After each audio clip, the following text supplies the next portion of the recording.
আল্লামা ইকবাল বলেছেন, গাছের ঝরা পাতা মাটিতে পড়েছে।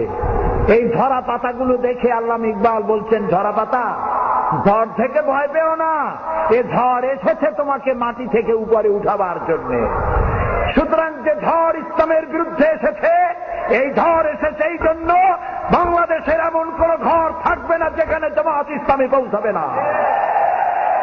শান্তির জন্য কল্যাণের বার্তা নিয়ে সারা বাংলাদেশে সর্বত্র ইসলামের দাওয়াত পৌঁছে যাবে গণতান্ত্রিক পদ্ধতিতে। শুনিয়ে যাই কোরআন সামনে নিয়ে আপনাদেরকে, এই গণতান্ত্রিক পদ্ধতি মধ্য দিয়ে কোরআনের আইন বাংলাদেশে প্রতিষ্ঠা করার জন্য যদি 100 বছর জামাত ইসলামীকে অপেক্ষা করতে হয়, জামাত ইসলামী 100 বছর অপেক্ষা করবে, তবুও সন্ত্রাস এবং চরম পন্থা অবলম্বন করবে না, করবে না, করবে না। আমাদের অসংখ্য সাহিত্য ভান্ডার আছে, বললে হবে না জামাত ইসলামী কোন ইসলামী দল নয়।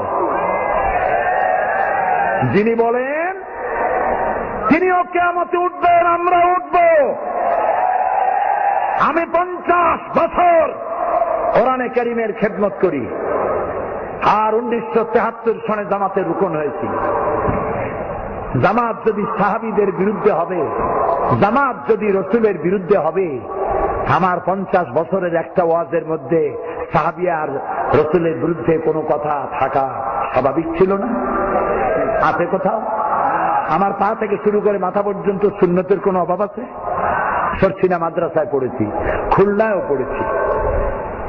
ওই যে জামা কাপড় পাইছি বহুরূপী কোনোদিন হই নাই, যেরকম দাড়ি ওই রকমই আছে। আপনারাই তো দেখতেছেন, উল্টো পাল্টা দেখছেন, উল্টো পাল্টা দেখছেন। আমাদের আকীদা খারাপ। কি খারাপ হইছে আকীদা? আমার কোন নেতা আকীদা খারাপের কথা বলেছে? আমার নিজামী সাহেব, মুজাহিদ সাহেব, আমার এমপিরা, আমার নেতৃবৃন্দ, আমার গোলাম আজম সাহেব কে বলেছেন সাহাবীদের বিরুদ্ধে? জানতে চাই, কে বলেছেন নবীর বিরুদ্ধে? আপনারা বলেন জামাত ইসলামী কোন ইসলামী দল নয়। আল্লাহকে ভয় করুন, কিয়ামতে আসামি হতে হবে, আসামি হতে হবে, আসামি হতে হবে ইনশাআল্লাহ। আপনি যে কথা বলেন, আজ আমি নাম নেব না, আমি নাম নেব না। আপনি যে কথা বলেন, সেই আপনি কথা বলেন দিলীপ বড়ুয়ার ভাষায়। আপনি হুজুর, আপনি কথা বলেন রাশেদ খান মেননের ভাষায়, আপনি কথা বলেন সাইফুদ্দিন মানিকের ভাষায়, আপনি কথা বলেন শেখ হাসিনার ভাষায়।